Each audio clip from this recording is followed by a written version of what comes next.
행복하다고 말을 하는 동안에는 나도 정말 행복한 사람이 되어 마음에 맑은 샘이 흐르고, 고맙다고 말을 하는 동안에는 고마운 마음 새로이 솟아올라 내 마음 더욱 순해지고, 아름답다고 말을 하는 동안에는 나 잠시 아름다운 사람이 되어 내 마음 한 자락 환해지고, 좋은 말이 나를 키우는 걸 말을 하면서 나는 다시 알지.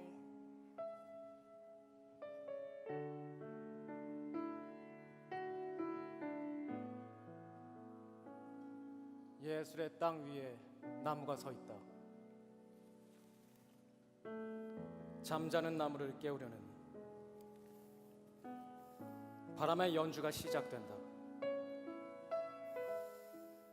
바람은 소리이기도 하고 때론 빛이 되어 잠을 깨운다.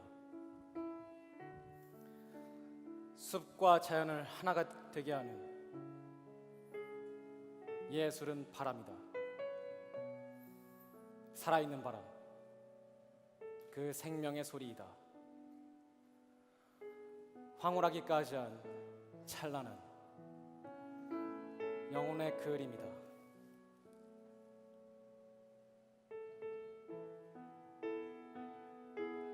지금 내가 생각하고 있는 것은 세계의 어디선가 누가 생각했던 것. 울지 마라.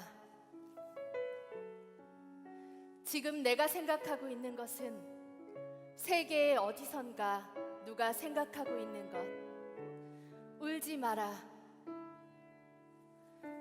지금 내가 생각하고 있는 것은 세계의 어디선가 누가 막 생각하려는 것. 울지 마라. 얼마나 기쁜 일인가. 이 세계에서, 이 세계의 어디에서 나는 수많은 나로 이루어졌다. 얼마나 기쁜 일인가. 나는 수많은 남과 남으로 이루어졌다. 울지 마라.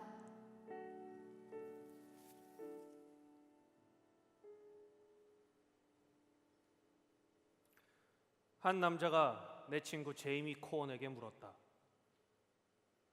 사람의 가장 우스운 행동이 뭐라고 생각하십니까? 코언이 대답했다.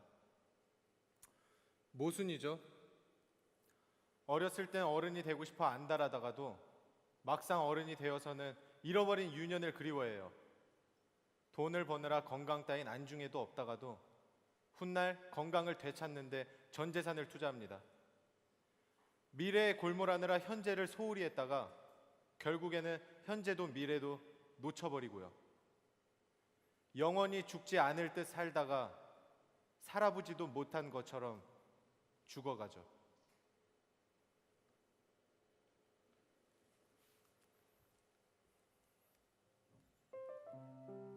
우리 반 실과 시간. 최유림. 햇빛이 쨍쨍. 우리들 얼굴은 빨간 사과로 변했네. 달고 맛있는 고구마를 먹으려면 더워도 더워도 텃밭을 가꾸어야 해요. 캔에도 캔에도 내 눈엔 돌멩이만 보이고,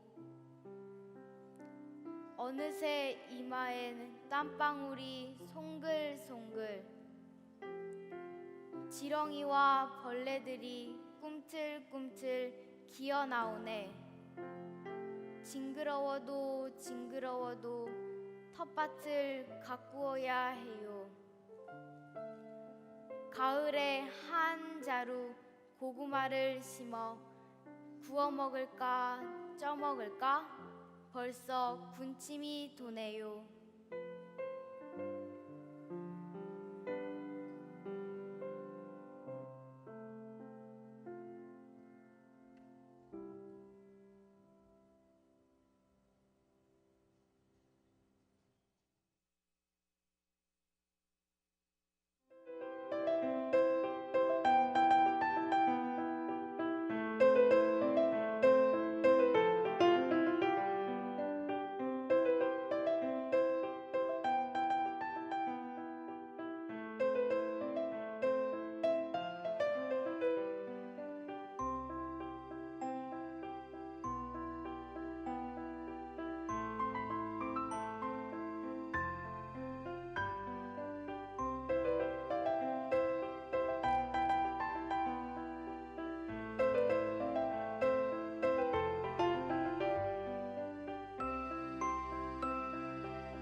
예, 안녕하십니까. 문화체육관광부 장관 유진용입니다.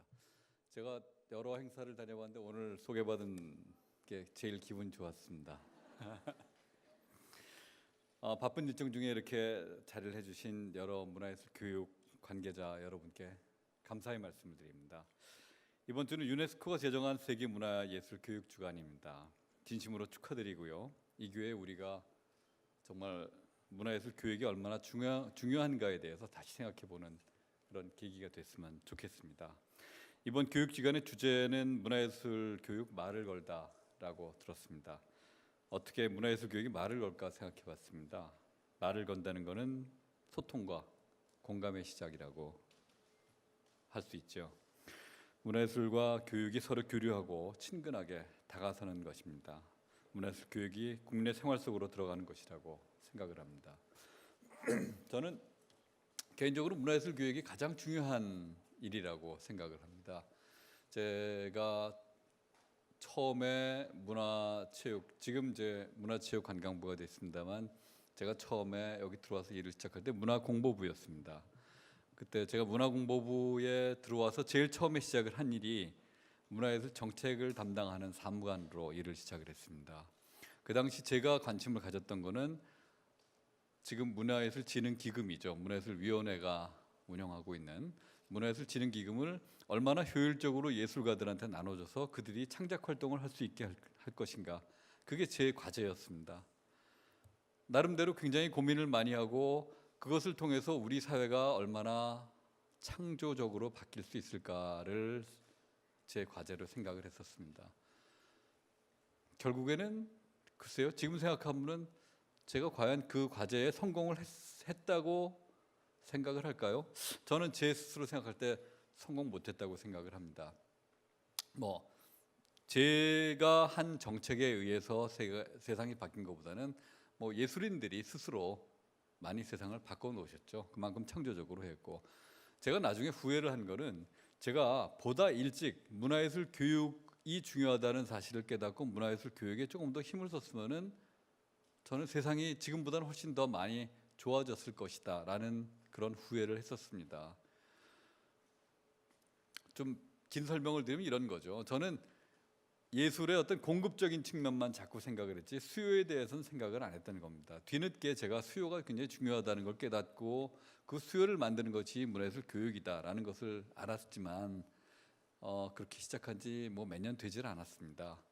제가 30몇 년 전에, 제가 정확하게 34년 전에 일을 시작했습니다만 그때 제가 문화예술 교육에 대해서 조금 더 관심을 가지고 문화예술 교육을 좀 더 강화하기 위한, 좀 더 확산하기 위한 노력을 더 오래전부터 더 많이 했으면 더 좋아졌을 수 있을 것이다 라는 그런 후회를 하곤 합니다. 개인적으로도 그렇습니다. 저는 중고등학교 다닐 때, 초등학교 때부터 합창을 했었습니다. 합창반에서 열심히 노래를 불렀고요. 제가 합창반에 들어가게 된 계기는 우연히 어느 모임에 갔는데 어떤 성악가가 나와서 노래를 멋지게 하는 것을 보고 갑자기 그 성악가의 노래에 반했습니다. 제가 충격을 받았습니다. 야, 세상에 저렇게 멋있게 노래를 하는 사람도 있구나. 그 충격을 받은 게 오늘 그 이후로 제가 합창반에 들어가서 중고등학교 졸업할 때까지, 지금도 저는 가끔 합창반 활동을 합니다만 지금 제 취미가 됐고 지금의 저를 만든 것이라고 생각을 합니다. 그만큼 저는 문화예술 교육이 정말 세상에서 가장 중요한 것이라고 생각을 합니다. 그동안 저희가 많이 노력을 해왔습니다. 지금 올해까지 2005년에 문화예술 교육에 대한 법률을 만들었고요. 그리고 학교와 사회에서 문화예술 교육 정책을 본격적으로 추진한 지 이제 겨우 8년이 됐습니다. 그동안 학교 현장에서 이 자리에 계신 여러분들이 활동을 해주신 덕분에 많은 학생들이 전문 강사와 함께 배우고 예술꽃 씨앗을 만들어가고 있다고 생각을 합니다. 또 어르신들은 각자 문화예술을 통해서 삶의 즐거움을 찾고 직장인들 그리고 장애인들 심지어 교정시설 재소자들까지도 예술교육을 통해서 마음의 벽을 허물고 자신을 사랑하는 법을 배우고 있다고 저는 생각을 합니다. 오늘 이 자리에 함께 하신 예술 강사 그리고 지역문화재단 문화예술 단체 여러분들의 헌신과 노고가 이런 모든 것들을 가능하게 했다고 저는 생각을 합니다. 그리고 다시 한번 여러분들께 진심으로 감사드립니다. 하지만 아직도 우리가 가야 할 길이 굉장히 멀다고 생각을 합니다. 이 정부에서 얘기하는 문화융성의 첫걸음은 방금 전에 말씀드린 것처럼 저는 문화예술 교육에서부터 시작해야 된다고 저는 믿고 있습니다. 우리 정부가 개개인들이 생애 주기별로 문화예술 교육의 기회를 좀 더 많이 갖게 하고 그 교육을 통해서 사람들의 생각이 바뀌고 그 생각의 바뀜을 통해서 각각 개인들이 행복해지는 세상을 만드는 것이 우리 문화체육관광부가 꿈꾸는 그런 정책의 목표입니다. 그러기 위해서 저는 우리 직원들한테도 우리 스스로 행복해지자라는 얘기를 합니다. 우리 정책을 만드는 우리 직원부터 행복해지고 또 우리 정책의 고객이신 문화예술인들이 또 문화예술 강사분들이 행복해지고 또 그것을 통해서 우리 전 국민이 행복해진 세상을 만드는 것, 이것이 저희의 정책 목표입니다. 여기 계신 여러분들께서 저희 이런 정부의 의지와 노력에 적극적인 참여와 지지를 그리고 무한 고언과 충고를 아끼시지 않고 해주시면 정말 귀담아 들을 각오가 다 되어 있습니다. 다시 한번 세계문화예술 교육주간의 개막을 진심으로 축하드립니다. 그리고 오늘 여러분과 문화예술 교육의 미래를 함께 나눈 오늘 이 소중한 시간도 깊이 간직하도록 하겠습니다. 감사합니다.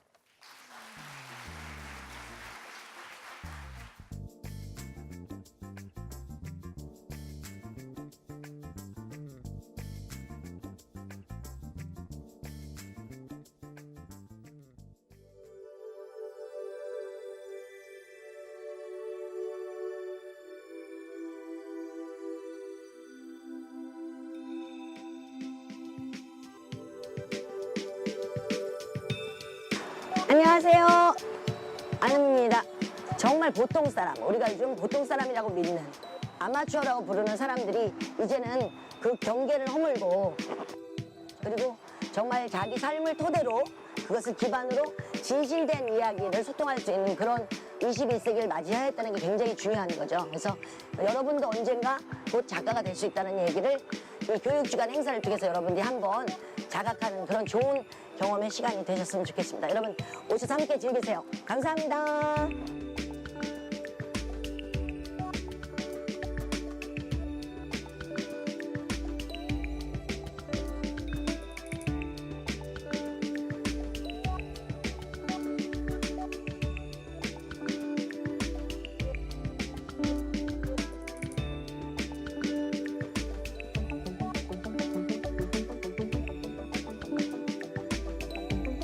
두부김치 콩나물 고기는 없대요.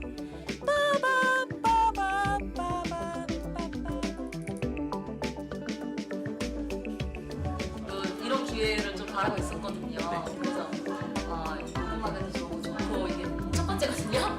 저희가 지금 정식으로 녹음한 게 처음이라서 네, 너무 설레고 좋아요.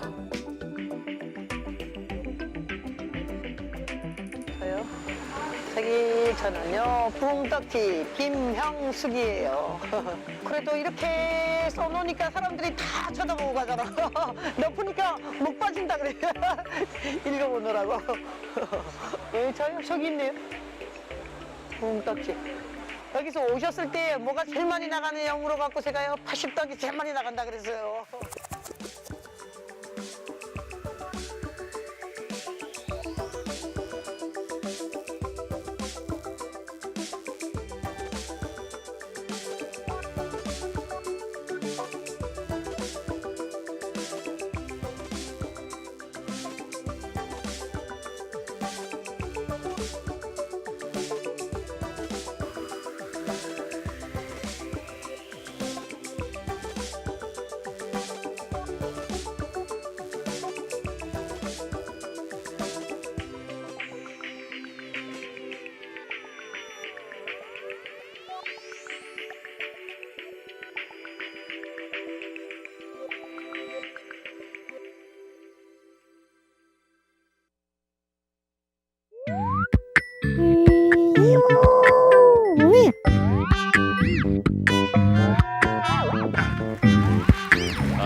안녕하세요. 제가 이렇게 사실은 집에 앉아서 글만 쓰는 사람인데 요새 부쩍 밖에 나와서 얘기를 많이 하게 되네요. 근데 오늘 어떤 행사인지 처음에 정확히 잘 모르다가 이렇게 설명을 듣고 나서 제가 요새 이렇게 하는 얘기하고 대단히 잘 맞아 있어서 되게 반가웠습니다. 그래서 나름 이 첨단 장비로 좀 준비를 해왔습니다. 작가들 중에는 이런 사람이 참 드문데요. 네, 보여드리겠습니다. 잘 나오나? 예. 자, 저도 이게 처음 해보는 거라서요. 잘 안 될 수도 있는데 그렇습니다. 잘 양해하고 봐주셨으면 좋겠습니다. 제가 오늘 드릴 말씀은 오늘 주제하고도 잇따 있는 것입니다. 그래서 모두가 예술가가 되는 삶이라는 것입니다. 그래서 그게 저는 이렇게 생각하죠. 우리는 모두 예술가로 태어난다고 생각합니다. 근데 예술가로 태어나서 예술가로 살면 참 좋겠지만 예술가로 태어나지만 곧 우리는 학생이라든가 노동자로 훈육되면서 살아가게 되죠. 그래서 예술가로 태어났다는 것도 잊어버리고 살게 되는데요. 집에 어린아이가 있는 분들은 제 이야기가 뭔지 금방 아마 감을 잡으시라고 생각합니다. 어린아이들은 태어날 때부터 예술가죠. 예술가입니다. 단지 좀 못 견딜 수준의 예술을 하기 때문이지 실제로 걔네들이 하고 있는 거는 자기 부모들은 좋아하더라고요. 근데 노래 부르고 하루 종일 노래하고 또 텔레비에 뭐 춤추면 춤추고 크레용 주면은 집에다 온통 막 크레용 칠을 하고 또 그래서 부모들이 가끔 이렇게 여기다 칠해 그러고서 이렇게 하얗게 뭘 만들어주면 거기다가는 안 칠하고 또 다른 데다가 막 칠하죠. 그래서 계속해서 아이들은 쉴 새 없이 예술을 합니다. 애들은 글을 몰라도 또 공부를 안 해도 그냥 태생적으로 그걸 하도록 되어 있고 또 인류 역사를 봐도 인류가 아무것도 모를 때에도 동굴에 이렇게 비가 와서 갇혀 있을 때면 그림을 그리지 않았습니까? 그래서 예술은 인간의 본성과 깊은 관련을 맺고 있는데요. 아이들이 하는 예술 중에 뭐 소꿉놀이 같은 것 잘 아시겠지만 연극이죠. 아이들은 전혀 배우지 않고도 병원 갔다 온 병원놀이하고 또 엄마 아빠의 역할을 보고 그것을 그대로 따라합니다. 남의 역할을 하는데 전혀 거부감이 없습니다. 여러 사람 역할을 아이들은 할 수도 있는 그런 존재들이죠. 또 아이들이 어떤 시점이 되면 거짓말도 합니다. 그래서 거짓말을 처음 시작하면 어머니들은 얘가 지 아버지를 닮아갖고 드디어 이 거짓말을 시작했다. 우리 집안은 다 망했다. 마지막 희망이 사라졌다. 뭐 이렇게 암울하게 생각하시는데 그렇지 않습니다. 아이들이 거짓말하는 순간은 스토리텔링이 시작하는 순간입니다. 아이들이 현실에 존재하지 않는 것에 대해서 얘기하는 거잖아요. 그죠? 경험하지도 않고 실제로 일어나지도 않은 일을 꾸며내는 거잖아요. 그래서 그것은 실은 인간의 지성이 발달하는 단계에서 대단히 놀라운 단계에 있는 것입니다. 그래서 말이 안 되는 얘기를 하고 그 다음 얘기를 계속 해나가는 건데 예를 들면 뭐 오다가 슈퍼에 갔다가 왜 늦게 왔냐 그랬더니 오다가 뽀로로를 만났다든가 뭐 외계인을 만났다든가 아이들이 말을 지어낼 때 엄마들이 놀래가지고 그 아이를 탄압할 것이 아니고 그래서 어떻게 되냐고 이제 물어보면 좋겠죠. 아이들이 말이 되는 한 계속 그 말을 다음 말을 이어가고 다음 말을 이어가고 그 다음 말을 이어가다 보면 괜찮은 이야기가 나올 수도 있고 자가당착에 빠져갖고 그만둘 수도 있죠. 그래서 어떻게 됐어? 라고 물어보는 게 저는 참 좋다고 생각하는데요. 이렇게 감당할 수 없는 첫 문장을 던지고 그 다음 문장을 또 말이 되게 이어가고 이러는 것은 어린아이만 하는 것이 아니라 저 같은 전문적인 작가도 언제나 하는 일입니다. 언제나 책임질 수 없는 어떤 문장 하나를 던져놓고 그 다음 문장을 이어가는 건데요. 저뿐만 아니라 저같이 뭐 별 볼 일 없는 작가가 아니라 뭐 현대문학의 정말 대가라고 할 수 있는 이분 좀 보이시죠? 보면 어떤 작품인지 금방 아시겠죠? 오늘 청중분들께서는 예술 강사들이 많으시니까 이 유명한 현대문학의 고전의 첫 문장 바로 프란츠 카프카의 이 변신의 첫머리입니다. 보면은 감당할 수 없는 이상한 문장이죠. 이것은 이전의 소설들과 전혀 달랐던 첫 문장입니다. 이 문장을 던져놓고 그 다음 문장을 말이 되게 이어가고 말이 되게 이어가면서 끝까지 이어갔기 때문에 우리는 이 소설을 지금 보고 있는 것입니다. 그래서 만약에 이 첫 문장을 프란츠 카프카가 자기 아버지 사이가 좀 안 좋았는데요. 프란츠 카프카 아버지한테 보여줬으면 아버지가 엄청나게 야단을 쳐서 그 다음 문장을 완성하지 못했을 것이고 또 그냥 그대로 끝났을지도 모르죠. 이런 식으로 그 다음 문장을 이어가는 것에 대해서 롤랑 바르트가 그 플로베르에 대해서 한 말도 있습니다. 플로베르는 구스타프 플로베르죠. 그래서 소설을 쓴 것이 아니라 문장과 문장 사이에 에로스를 연결한 것이다. 문장과 문장 사이의 사랑에 대해서 쓴 것이다. 즉 한 문장과 한 문장 사이의 연결이 곧 소설이라는 것이죠. 이런 것은 대가들이라고 해서 크게 달라지지 않는 것입니다. 즉 어린아이들도 기본적으로 하고 있는 것이기 때문에 뭐 좀 너그러운 마음으로 분명히 받아들여 줄 필요도 있는데, 여러분도 경험하셨겠고 저도 어렸을 때 경험했습니다만 환경은 그렇게 녹록하지가 않습니다.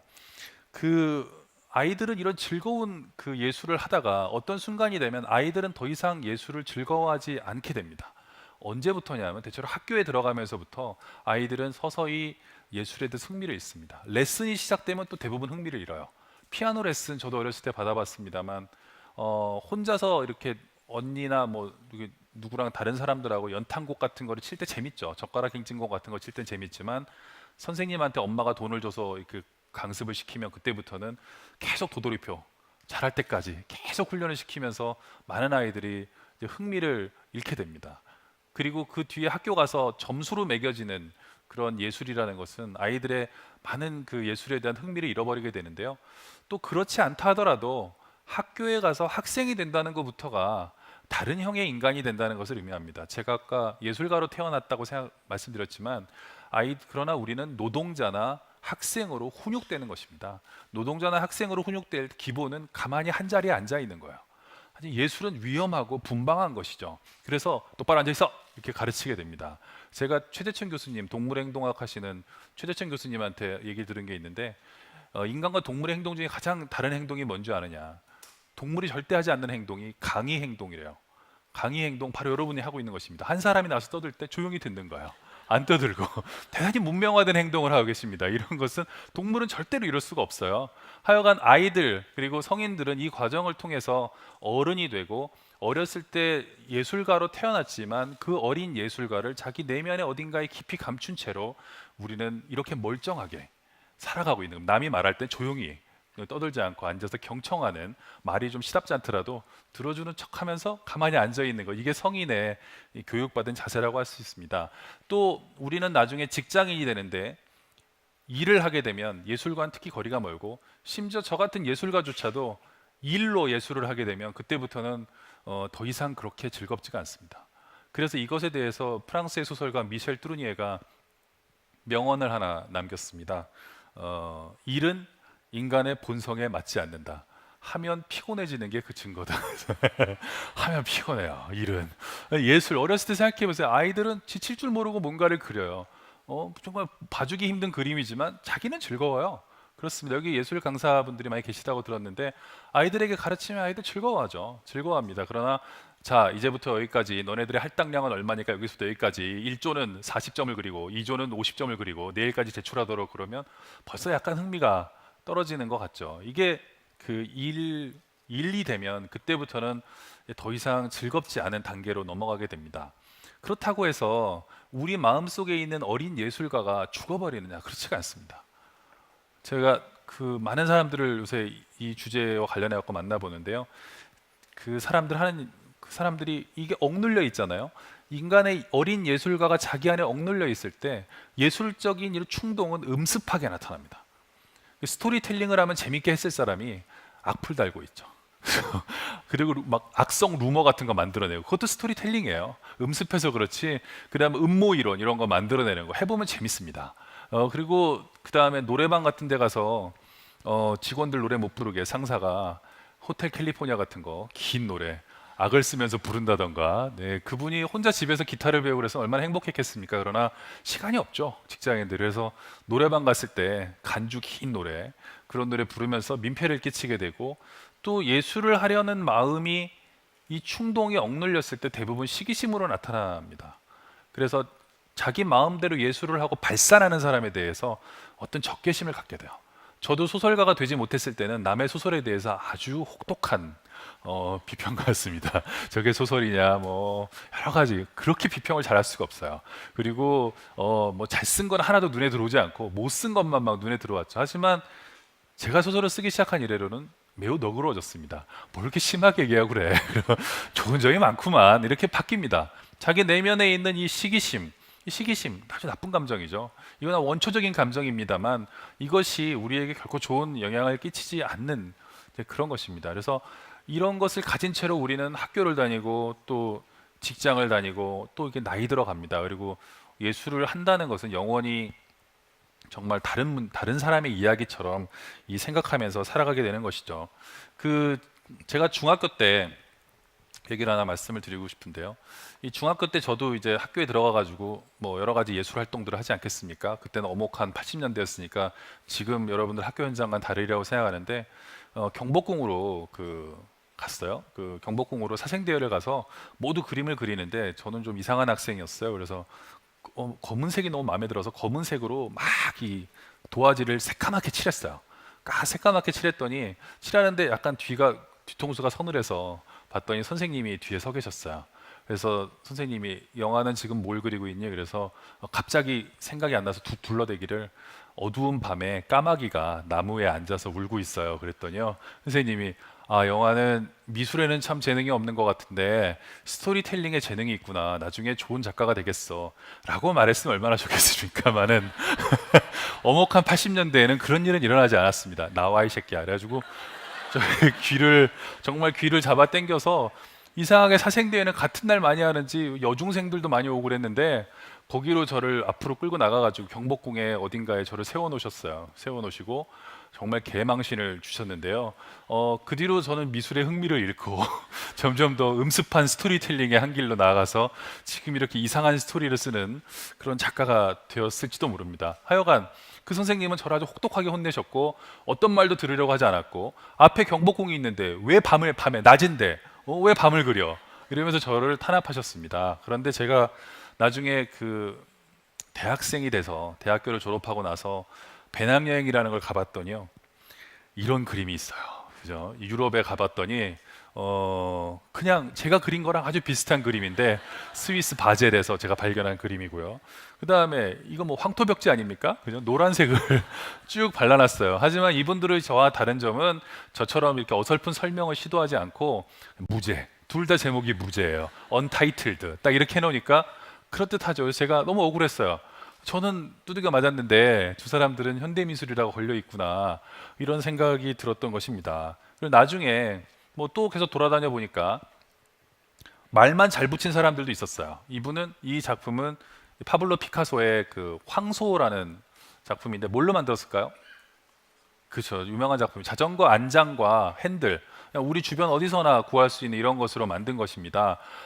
해놓고서는 무제라고 하지 않고 황소라고 하니까 뭐 좀 있어 보이잖아요. 그 다음에 여러분 잘 아시는 듀시안 같은 작가 변기를 주문해가지고 이거를 셈이라고 명칭을 붙였죠. 그래서 이거 말만 잘하면 되는 거잖아. 그래서 나중에 알아봤더니 피카소가 이런 말도 했더라고요. 그래서 나는 보는 것을 그리는 것이 아니라 생각하는 것을 그린다. 이게 내 말인데 저는 맞고 피카소는 엄청난 돈을 버는 그런 사람이 됐다는 것 참 안타깝습니다. 하여간 이런 탄압을 받으면서 우리 안에 어린 예술가가 죽어버리고 우리 안에 어린 예술가가 죽었기 때문에 우리는 음습하게 또는 시기심에 차서 텔레비전을 보죠. 텔레비전에는 사실은 예술을 하는 사람이 나옵니다. 연예인이라는 것은 예술을 하는 사람들이죠. 노래하고 춤추고 예쁜 내 모습이죠. 텔레비에 나오는. 그러니까 얼마나 시기심이 생기겠어요. 연예인들에 대해서 우리 정말 가혹하죠. 가혹합니다. 막 욕을 하죠. 근데 이렇게 하면서 우리 안에 어린 예술가를 점점 더 억누르게 되는 그런 것이 되는 것입니다. 그래서 제가 그러지 말고 하자. 그냥 지금 하면 어떠냐. 그래서 제가 한국예술종합학교에 교수로 몇 년 동안 일을 할 그런 기회가 있었습니다. 제가 그만두긴 했습니다만 그때 이제 학생들과 여러 가지 그런 걸 해보게 됐어요. 그때 제가 학생들에게 여러 가지 글쓰기 실험을 해봤는데 그 중에 제가 기억에 남는 것은 그겁니다. 학생들이 한국예술종합학교는 학생이 몇 명 안 돼요. 한 교수가 가르치는 학생들이 영재학교니까요. 기본적으로 이렇게 삥 둘러서 학생들이 앉아서 글쓰기 수업을 시키는데요. 꼭 어떤 수업 느낌이냐면 정신병원에서 상담하는 그런 느낌이에요. 삥 둘러 앉아서 글을 씁니다. 제가 종이를 나눠줘요. 애들이 컴퓨터에도 익숙한 학생들이지만 일부러 종이로 쓰게 합니다. 연필이나 펜을 꺼내고 제가 지금 쓰라고 하는 것을 바로 그 자리에서 씁니다. 숙제로 내주는 것이 아니고 20분이면 20분, 40분이면 40분 글을 쓰는데 주제는 뭐 달라질 수 있습니다. 살아오면서 가장 힘들었던 순간에 대해서 써봐라 라고 얘기를 하는데 이때 규칙이 하나 있습니다. 그것은 뭐냐면 미친 듯이 쓰는 거예요.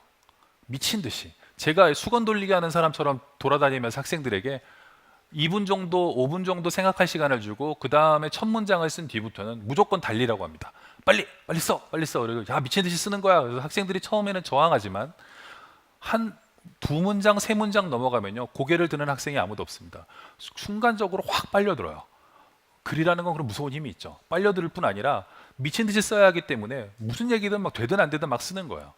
근데 나중에 학생들한테 글을 받아보면 집에 학생들을 보내서 과제로 써오라고 했을 때보다 훨씬 더 밀도 있고 좋은 글들을 그때 많이 봤습니다. 그래서 그 이유가 뭘까? 그래서 그 이유가 뭘까? 저는 그렇게 생각합니다. 그 시킨 이유도 그건데 우리가 글을 쓰든 어떤 예술을 하든 별거 아닌 걸 하려고 할 때도 오랫동안 우리는 우리 안에 어린 예술가를 억눌러 왔기 때문에 그 악마가 나타납니다. 악마가 나타나서 우리에게 우리가 예술을 하지 말아야 될 수백 가지 이유를 듭니다. 야, 너 글 못 쓰잖아. 너 옛날에 글 쓰다가 선생님한테 글 못 쓴다고 뺀치 맞았잖아. 또 옛날에 너 백일장 한번 된 적 있어? 너 글 이상하잖아. 또는 그림을 하려고 하거나 우리가 어디 합창단에 가려고 하거나 또는 회사를 다니다가 뭐 주말에 연극 구청에서 하는 연극 학교로 가려고 할 때마다 우리 마음속 내면에서 하지 말아야 할 수백 가지 이유를 가진 악마가 우리에게 속삭입니다. 그래서 미친 듯이 쓰라고 하는 거예요. 학생들이 글을 쓸 때 한 줄 한 줄 쓸 때 자기 검열하지 않도록 일단 쓰라는 거예요. 쓰고 고쳐라. 그래서 그 학생들도 처음에는 저항하지만 나중에는 뭐 어떡합니까? 선생님이 뒤에서 독려하니까 막 써내려가는데 다 썼을 때 학생들의 어떤 이 모습 정말 어떤 카타르시스를 느끼는 그런 것들 봤어요. 제가 그래서 학생들의 그런 얘기를 했습니다. 그건 예술학교니까요. 한 사람을 예술가로 만드는 것은 하지 말아야 될 수백 가지 이유가 아니라 단 하나의 이유가 한 사람을 예술가로 만든다. 저도 그랬고 대부분의 예술가들이 뭐 이유 10가지 모아가지고 예술가 되는 거 아니잖아요. 자기에게 절실한 한 가지 이유가 있고 그 한 가지 이유가 그 사람을 예술가로 만든다. 그거를 찾아라. 되지 말아야 될 이유 같은 거 잊어버려라. 그랬습니다. 그리고 학생들한테 또 집에 숙제로 시키면 안 되는 게 네이버 때문이에요. 집에 가서 글 쓰려고 그러면 자꾸 네이버에 기사가 떠요. 그거 검색하다가 왜 내가 연예인을 갑자기 검색하고 있지? 그러다가 갑자기 뭐 옷 사고 있어요. 글은 어디 갔냐고. 그 안 돼요. 그래서 이 몰입 중요한데 같이 앉아서 이렇게 쓸 때 정말 어떤 에너지가 확 생기죠. 그래서 우리가 이런 내면의 악마들을 겨우 이렇게 잠재우고 또 이제 우리가 우리만의 예술을 시작하려고 합니다. 아, 드디어 내가 오래전부터 하고 싶었던 연극 한번 내가 해봐야 되겠어. 또는 합창단이든 뭐든 시작하려고 할 때 이번에는 악마가 어디서 나타납니까? 외부에서 나타납니다. 이 외부의 악마들은요 주로 배우자의 얼굴을 하고 있거나 그다음에 부모의 얼굴을 하고 있거나 친구, 동료의 얼굴을 하고 있는데 그들은 여러분의 부모가 아니에요. 그리고 배우자가 아닙니다. 악마가 잠시 변신해 갖고 내려와 있는 거예요. 그래서 이들은 우리에게 이런 마법의 질문을 던져서 우리를 무력화시킵니다. 바로 이런 질문이죠. 그거 해서 뭐 하려고 그래? 마법의 질문이에요. 많이들 들어보셨을 겁니다. 내 주말에 연극을 좀 배워보려고 그래. 그러면 아유 당신 그거 해서 뭐 하려고 그래? 지금 애 학원 보낼 돈도 없는데 라든가 네가 그건 해서 뭐 하려고 그래? 라고 말하면 특히 동료들 얘기 많이 하는데요. 동료들이든 우리와 친한 사람들은 사실은 우리의 변화를 싫어합니다. 사실은 우리의 변화를 싫어요. 왜냐하면 우리가 변화하면 관계의 역동의 변화가 생깁니다. 정말 잘하면 어떡해요? 그죠? 정말 재밌으면 어떡해요? 재밌는 거 쟤만 하면 어떡해요? 그리고 자신감 넘치는 사람이 되면 어떡해요? 그러니까 웬만하면 하지 말라 그럽니다. 저는 이상한 생각들을 워낙 많이 하는 사람이어서 친구들에게 여러 가지 상담을 했었는데요. 제가 지금까지 저질렀던 수많은 일들 중에 친구들이 하라고 했던 일 하나도 없습니다. 다 좀 생각해보지 그래. 나중에 하지 그래. 라는 얘기들 많이 들었습니다. 하여간 이 마법의 질문은 정말 그 외부의 악마로 나타나서 우리를 괴롭힙니다. 그리고 마지막 순간에 우리를 주저앉히죠. 그래서 저는 그렇게 얘기하라고 말씀드리고 싶어요. 이런 질문에는요, 이건 실용성을 담보한 질문이거든요. 근데 예술은 실용과는 거리가 멉니다. 예술로 무슨 실용적인 일을 할 수 있겠어요? 그래서 실용성으로 자기 배우자를 설득하거나 실용성으로 자기 상사라든가 친구를 설득하는 것은 무의미한 일이에요. 예술은 무용하기 때문에 아무 필요가 없기 때문에 우리를 즐겁게 하는 겁니다. 돈벌이가 안 될 때 제일 즐거워요. 저도 돈 안 받고 글 쓸 때가 제일 재밌었어요. 지금은 마감이 있으니까 편집자들이 무서워요. 그렇지만 예? 그 가끔 저 돈 안 받고 글 쓸 때 즐겁습니다. 그러니까 이럴 때는 이렇게 대답해야 됩니다. 담대하게 재밌어서 하는 거야. 내가 좋아서 하는 거야. 나 좀 재밌자. 나 좀 즐겁자. 나 주말에는 내가 좀 하는 거, 내가 좀 하고 싶은 거 하고 싶어. 그런 거죠. 그래서 이때는 무용함의 힘으로 나는 정말 무용하고 아무 필요가 없는 일을 할 거야. 왜? 즐거우니까. 그렇게 말해야 된다는 거죠. 그래서 이 마법의 질문들, 우리는 이런 마법의 질문을 가진 외부의 악마들과 맞서 싸워나가면서 새로운 정체성을 하나 갖게 되는데, 그것은 현실에 존재하는 나라는 정체성이 아니라 예술가라는 정체성을 하나 더 갖게 되는 것이죠. 제가 뉴욕에 있을 때, 뉴욕에는 워낙 예술가들이 많죠. 성공하지 못한 예술가들도 많습니다. 택시를 하나 탔는데요. 택시 그 뒷자리에, 뉴욕은 뒷자리만 타게 돼 있죠. 보면 누가 이렇게 프로필을 걸어놨어요. 배우 프로필 같더라고요. 그래서 자세히 읽어보니까 정말 배우로서의 자기 이력을 이렇게 설명한 프로필이었어요. 그래서 제가 그 운전사한테, 흑인이었어요. 그래서 당신 그 뭐 배우냐 그랬더니 너무 좋아하면서 자기 셰익스피어 전문 배우라는 거예요. 그래서 그럼 셰익스피어 연극 중에서 무슨 역을 주로 하냐 했더니 정말 자랑스럽게 자기는 리어 왕을 전문적으로 하고 있고 벌써 4번이나 무대에 올라갔다는 거예요. 리어 왕은 미친 사람이잖아요. 역할하기 힘듭니다. 명배우들이 거쳐간 배역이죠. 너무 자랑스럽게 얘기를 합니다. 그래서 제가 야, 당신 참 멋있다 했더니 자기는 낮에는 택시를 몰지만 밤에나 주말에 자기는 무대에 올라가고 늘 연습한다는 거예요. 그래서 리어 왕에 대해서 정말 자부심을 가지고 한참 동안 떠드는데 제가 다 알아듣는 건 아닙니다만 리어 왕의 멋진 대사 하나가 생각이 났습니다. 리어 왕의 정말 멋진 대사가 이런 게 있죠. 이 양반이 약간 치매잖아요. 미쳤기 때문에 하는 얘기인데, 내가 누구인지 말할 수 있는 자는 누구인가. 이게 멋진 대사죠. 저는 앞으로 우리가 맞이하게 될 어떤 이 세상은 그런 세상이라는 거죠. 이 내가 누구인지 말할 수 없는 세상. 직업도 여러 개를 갖게 될 겁니다. 저도 벌써 여러 개의 직업을 거쳐서 작가가 됐는데요. 그러나 제가 꾸준히 해왔던 작업 중에 하나는 글쓰기였다는 것이죠. 예술가로서의 정체성, 택시기사이면서 뭐 배우, 또는 또 낮에는 우체국 직원이면서 밤에는 작가, 이런 식의 여러 가지의 정체성을 갖게 될 때 그 중에 하나쯤은 예술가를 가지면 어떻겠냐는 거예요. 예술가로 살아가는 겁니다. 어쩌면은 저는 요새 그런 생각이 많이 드는데, 워낙 요새 직업이 많이 바뀌잖아요. 그래서 어쩌면 예술가로서의 정체성이 더 지속적일지도 몰라요. 이 직업 저 직업을 전전하면서 우리는 100세 시대를 살아가게 될 때 오히려 평생 글만 써왔거나 평생 연극만 해왔거나 평생 노래만 부른 사람이 있을 수 있어요. 그게 어쩌면 그 사람의 진짜 정체성을 이루는 그런 시대가 될 수도 있다고 생각해서 그 택시기사를 만나서 되게 좀 반가웠습니다. 그래서 뉴욕의 그런 퍼스펙티브를 가지고 보니까 많은 사람들이 두 가지 일을 가지고 살아가고 있었어요. 그리고 그들이 자기 일을 얘기할 때가 아니라 저의 집을 소개해준, 렌트를 소개해준 사람도, 부동산 그 업자도 화가였거든요. 자기 그림을 얘기할 때 가장 이게 신이 납니다. 그래서 제가 그 마지막으로 드리고 싶은 말씀은 이겁니다. 이분은 제가 90년대 초반에 텔레비전을 봤어요. 마사 그레이엄이죠. 현대무용의 정말 전설적인 그 마사 그레이엄 여사인데요. 이분이 90년대 초반에 김포공항으로 입국을 하셨습니다. 그때는 인천공항이 없었죠. 그래서 기자가 이렇게 마이크를 갖다 대고서 휠체어를 타고 입국하는 90세의 마사 그레이엄에게 좀 바보 같은 질문을 했어요. 그래서 한국의 무용학도에게 어떻게 하면 무용을 잘할 수 있는지 한 말씀 해주시죠, 이런 거예요. 그러자 마사 그레이엄이 딱히 귀찮아하는 것 같지도 않았는데 되게 포스 있는 목소리를 그랬습니다. 뭐라고 말했냐면 Just do it. 그러고서는 입국장을 빠져나가시는 거였어요. 그래서 되게 짧은 순간이었지만 제 이 뇌리를 크게 때리는 그런 말이었고, 지금도 이 말이 생각이 납니다. 그러니까 우리가 예술을 하고자 할 때 우리뿐 아니라 우리의 학생들 또는 많은 사람들이 정말 수백 가지 이유 때문에 망설입니다. 못하겠고 또 방해하는 수많은 것들이 있죠. 그럴 때 정말 이런 얘기를 저는 꼭 해줍니다. 그냥 무조건 시작해라. 첫 한 줄을 써라. 그리고 일단 나가라. 일단 나가서 무조건 시작하는 것. 그것이 마사 그레이엄이 얘기하는 것이고, 또 제가 오늘 여러분들에게 드리고 싶은 말씀이었습니다. 감사합니다. 네.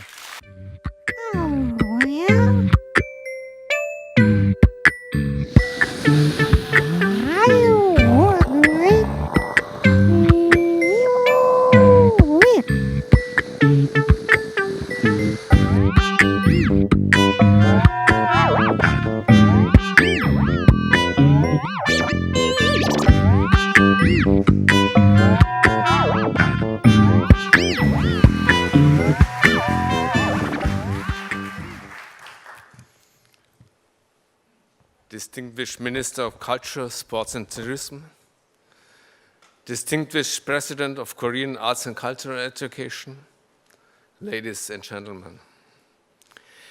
Thank you very much for your invitation to speak here. It is a great honor for me to take part in the opening ceremony of the Week of Arts Education in Seoul 2013. The government of the Republic of Korea, especially the Ministry of Culture, Sports and Tourism, and especially also CASES, has always been a staunch proponent to arts education and surely is most significant supporter in the context of UNESCO. In 2010, Korea hosted the very successful UNESCO Second World Conference in Arts Education. And last year, UNESCO, together with Korea's Ministry of Culture, Sports and Tourism, co-hosted the international inauguration ceremony for the first International Arts Education Week that has been proposed by Korea. In addition, CASES has regularly published and circulated an important internationally recognized newsletter about national and international developments in arts education. Now that I have the privilege of being a guest here to speak in this country, where these innovative initiatives originated, I would like to take the opportunity to personally say thank you. Thank you to all the people being responsible for these developments in the Republic of Korea. Thank you to the Ministry of Culture and Education and Tourism. Thank you, CASES. Thank you for the wonderful work you have been doing to raise public awareness about the importance of arts education here and beyond the borders of Korea. On the basis of your untiring efforts, your country has become the most important voice in arts education in the world. Especially now, in the current world situation, arts education needs strong support. We are facing big challenges, and arts education can play an important role in the solution of these problems. But the gentle voice of arts education is often overheard in the midst of the noise. In this situation, I'm glad to have your voice, the clear, resolute voice of the Ministry of Culture, Sports and Tourism, and the voice of CASES in the world, and to have you at our side. In this case, our side, or better, my side, means the International Network for Research in Arts Education, a group of UNESCO chairs and UNESCO observatories around the world that forms the core of UNESCO's research activities in the field.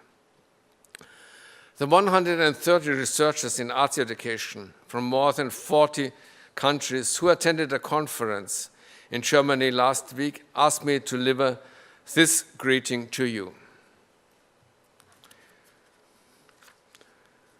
To move on to the subject of your conference today, first of all, I would like to congratulate the organizers to the slogan that they have chosen. A step closer to all, a step closer to people around, a step closer to everyday life, to one another, to the world, to a dream to tomorrow. What a wonderful slogan. A step closer. Yes, a step on a long way to meet the challenges of the world I just mentioned before. A step on the way we have to go. We see thousands of attempts to solve existing problems around the world.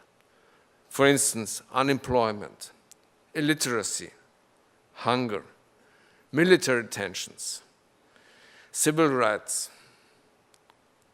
Although a multitude of experts, governments, and volunteers are trying to solve these crucial and existential problems, most of them tend to concentrate on solving only this particular problem, without taking the whole broad cultural context into consideration. And most of them fail for this reason. I'm convinced that these efforts, undertaken with the best intentions, are approached too narrowly defined. They forget the culture factor. Culture is the texture where all kinds of mentalities, habits, attitudes, perspectives are based. The following example illustrates what I mean. One of the most disturbing conflicts in the backyard of my continent, of Europe, having lasted longer than 6 years now, is the conflict between Israel and Palestine. If one looks for Israel and Palestine on Google, one can find the following pictures on the first page of results, showing the real intensive tensions of this conflict. And one of these pictures is this one. When we look at these faces of the two men from the two countries, we ask, will they aim and will they shoot at each other? Will they kill each other? I dare to say, yes, they would. They would if a specific constellation allows it. But there are exceptions. There are some who wouldn't. They would resist. Music, for him it is enlightenment. His West Eastern Divan Orchestra was founded in Weimar to foster understanding between peoples, that is, between human beings, by playing music together. In the West Eastern Divan Orchestra, musicians from opposing camps discover common ground and start talking to one another. And in 2005, he achieved the impossible. The West Eastern Divan Orchestra played in Ramallah. Already the trip to the concert was a logistical tour de force. The concert itself, a demonstration of sheer willpower. It is our belief that the destinies of these two people, of the Palestinian people and the Israeli people, are inextricably linked, and that it is our duty, all of us, to find a way to live together, because either we all kill each other or we learn to share what there is to share. It is with this message that we have come to you today.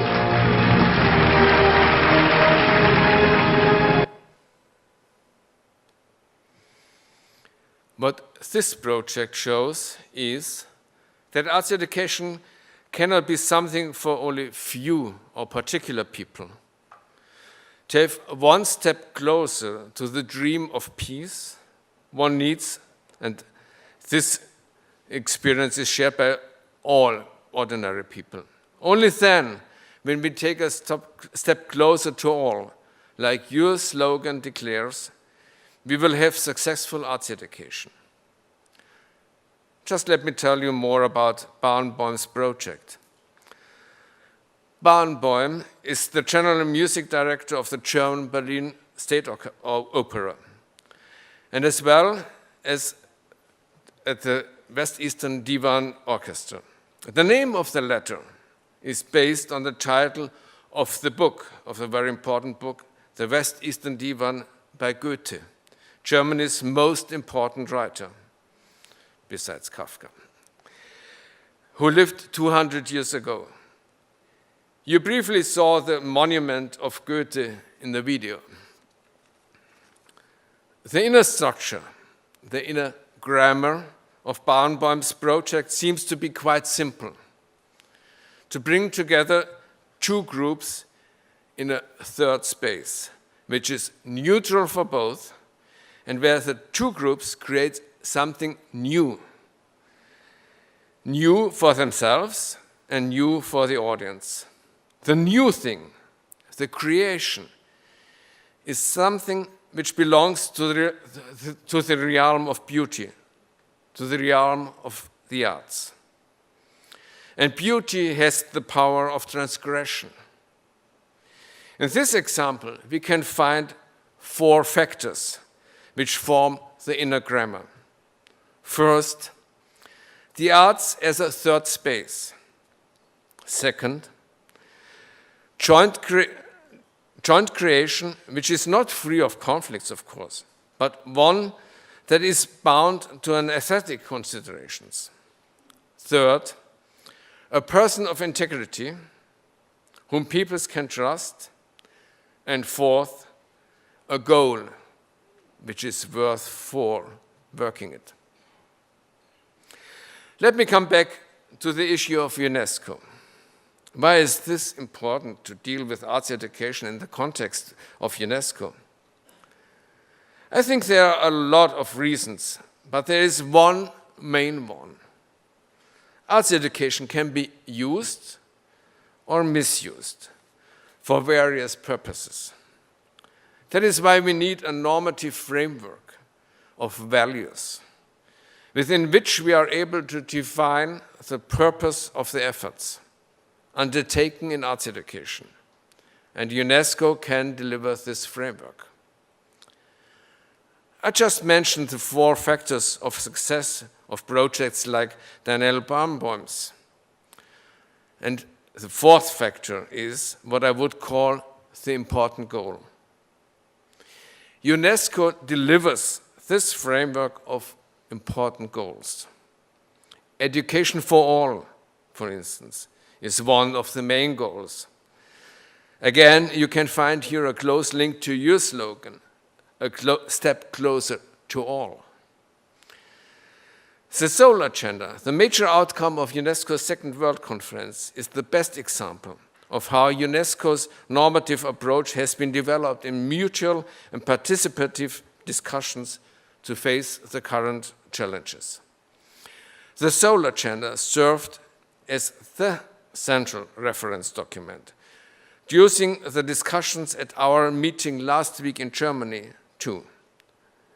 It was proposed there that we should perhaps publish a catalogue of projects of reference, projects which give an adequate answer to the main challenges of the world. These projects would be discussed and commented by experts in regards to their structure to reveal their inner grammar, like mentioned above. Perhaps this could be a joint project of INRE, the International Network for Research in Arts Education, together with CASES. Please take a look at INRE's website, the main page, and the members of the steering committee. Such a catalogue of projects of reference could also show the diversity of arts education around the world. Reflecting on international experiences, Professor Liebau, INRE member and department chair at my university, he is standing in the center of the screenshot, named 4 basic approaches to arts education. First, the economic one. Second, heritage and cultural diversity. Third, social, political. Fourth, educational. One of the main influential approaches, the economic approach, has potential economic profits in view. The main argument is the increase of creativity by means of arts education. Creativity is understood as a skill which our societies will increasingly need in the future. Besides the creativity argument, there are more expectations in regards to other key competences, especially communicative and cooperative abilities. These diverse outcomes should have, at least, a direct economic effect, not only, but mainly to the growth of the creative industries. This rationale is very popular in modern developed societies. In a contrast to this argument, one can find another very influential approach that is based on heritage and diversity. In 1972, UNESCO adopted the World Heritage Convention concerning the protection of the world cultural and natural heritage. And in 2005, UNESCO adopted the Convention on the Protection and Promotion of the Diversity of Cultural Expressions. This convention strives to protect the diversity of cultural habits and practices. The growing importance of arts education in this context during the last 10 years can be discovered in the Article 10. Article 10 says that the parties shall encourage and promote understanding of the importance of the Convention through educational and greater public awareness programs. The third influential approach is the social political one, which stresses questions of social integration and prevention. Here, arts education is seen as a social therapeutic means of highest potential. One can find this in many kinds of therapeutic settings, from prisons to hospitals, from individual settings like art therapy to the different fields of creativity in social pedagogy. And I think Barenboim's project belongs to this category.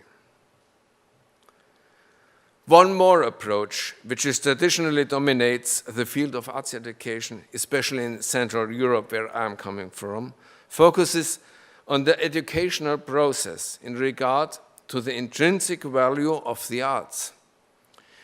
In Germany, we use the German term Bildung for this education in this sense. And it seems characteristic that there is no translation for this term in English.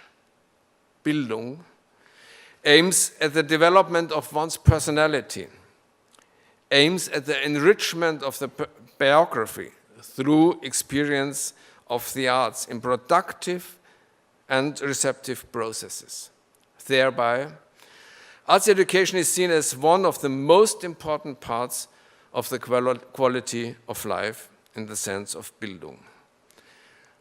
Please let me emphasize that all of these four basic approaches which I mentioned are equally valuable. One cannot claim that one approach that one approach is better than the other one. Different circumstances need different answers. And the four approaches that I have explained are these answers.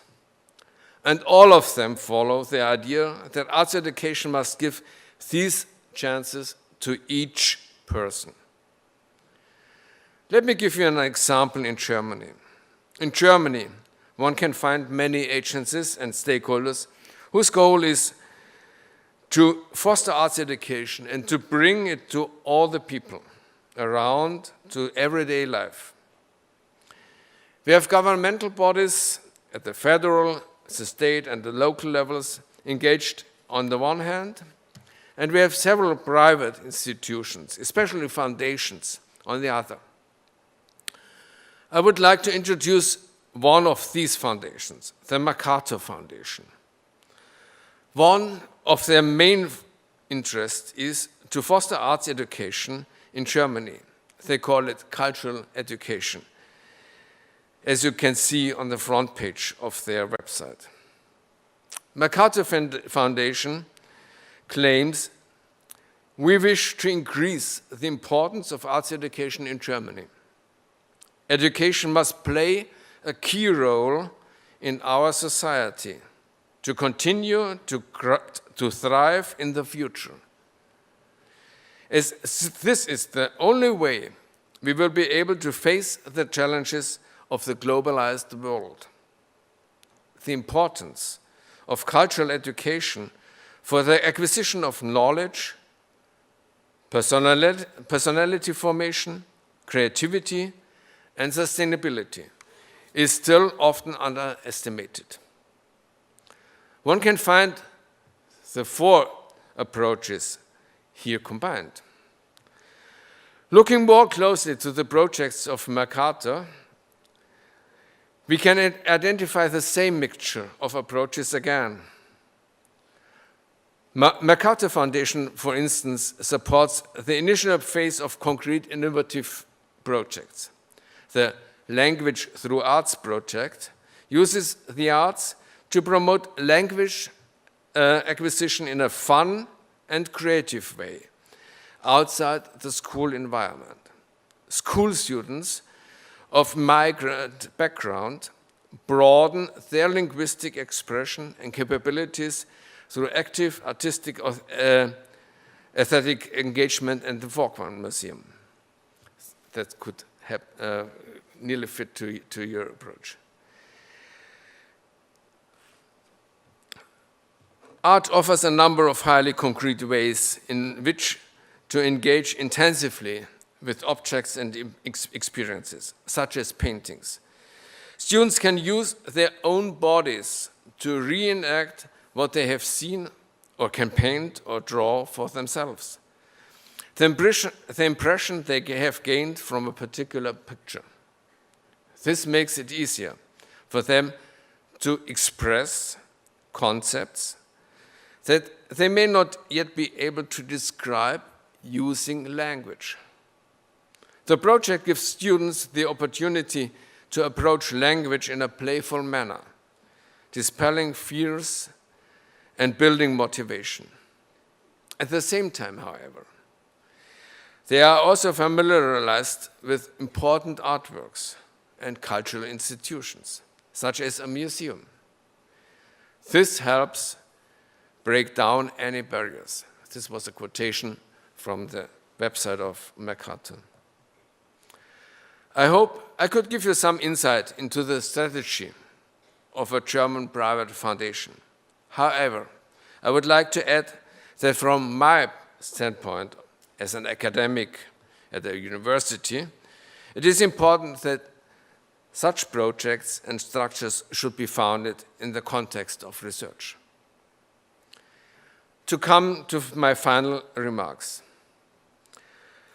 I will attempt to interpret your slogan in reference to the 4 approaches without misinterpreting their original meaning. A step closer to all, the people around, to everyday life, to one another, to the world, to a dream, to tomorrow. In my eyes, a step closer to all, to the people around, means a democratic approach to arts education. It means a political promise, a promise of participation. And this aspect is connected to the diversity approach. People are always manifold. They are always multifaceted and diverse.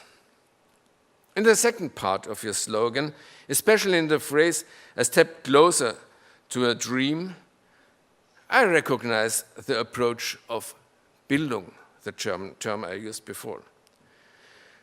Schiller, the most famous German philosopher, writer, and poet, was the closest friend of Goethe, whom I mentioned earlier, and you see both of them on this monument. I would like to quote one of Schiller's most famous sentences. Man is only fully a human being when he plays. In reference to your slogan, I would like to modify this quotation slightly. Man is only fully a human being when he dreams. Thank you very much.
안녕하십니까. 한국문화예술교육진흥원장 박재은입니다.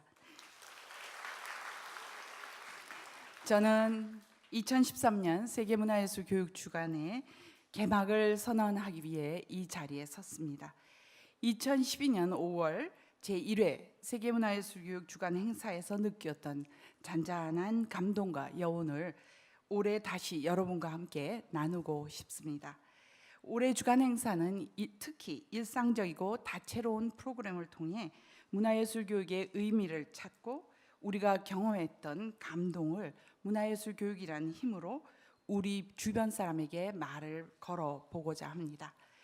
문화예술 교육은 누구나 쉽게 즐길 수 있는 것이며 세상에서 받은 상처와 상실감에 아파하는 우리들을 우뚝 일어서게끔 하는 놀라운 손길입니다. 자, 일주일 동안 문화예술 교육이 여러분에게 말을 걸 것입니다. 여러분도 마음의 문을 활짝 여시고 우리 주변 사람들에게 말을 걸어 보시기 바랍니다. 2013년 세계문화예술교육주간 그 개막을 선언합니다.